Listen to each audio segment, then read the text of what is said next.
நீங்க எல்லாரும் பார்த்துட்ருக்கிற இந்த ஃபோட்டோல இருக்கிறவங்க தாங்க என்னுடைய தாத்தா. அதாவது என்னுடைய மதர் இன் லாவுடைய அப்பா. லாஸ்ட் 2 வீக்ஸ்க்கு முன்னாடி தான் வந்துட்டு அவர் வந்து சாமி கிட்ட போயிட்டாங்க.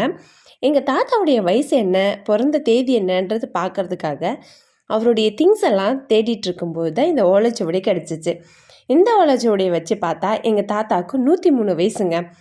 அந்த காலத்தில் இந்த ஓலைச்சுவடியை எவ்வளோ அழகாக வந்துட்டு எழுதி எவ்வளோ அழகாக அதை வந்து பாதுகாப்பாக வச்சுருக்காங்கன்னா, ஒரு இரும்பு பைப்பில் இந்த ஓலைச்சுவடியெல்லாம் அழகாக உள்ளே போட்டு அதை கவர் பண்ணி வச்சுருந்தாங்க.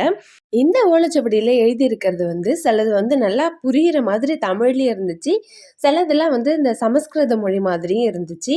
இந்த 100 வருஷ பழமையான ஓலைச்சுவடியை பார்க்கவே ரொம்ப ஆச்சரியமாக இருந்துச்சு.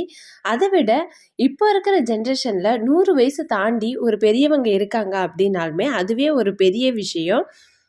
அதுலேயும் எங்கள் தாத்தா எல்லா கொள்ளு பேர பசங்களுக்கும் ரொம்ப ஃபேவரட்டான ஒரு தாத்தா. எல்லாரும் வந்து கண்ணாடி தாத்தான்னு கூப்பிட்ற அளவுக்கு செல்லமாக இருந்தார்.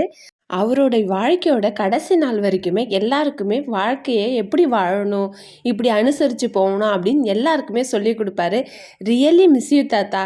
அவர் இல்லாதது எங்களுக்கு எல்லாருக்குமே ஒரு பெரிய இழப்பு தான்.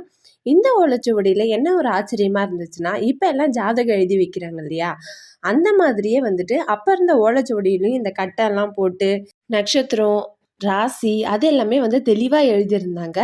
அதுதான் எனக்கு ரொம்பவே ஆச்சரியமாக இருந்துச்சு.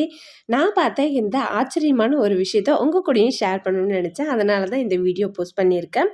இந்த வீடியோ பிடிச்சிருந்துச்சா மறக்காமல் ஒரு லைக் பண்ணிவிடுங்க. நம்ம சேனலில் சப்ஸ்கிரைப் பண்ணாதவங்க உடனே சப்ஸ்கிரைப் பண்ணிட்டு பக்கத்தில் இருக்க பெல் பட்டனை ப்ரெஸ் பண்ணிடுங்க. நெக்ஸ்ட் வீடியோவில் உங்கள் எல்லோரையும் மீட் பண்ணுறேன். See you. Bye.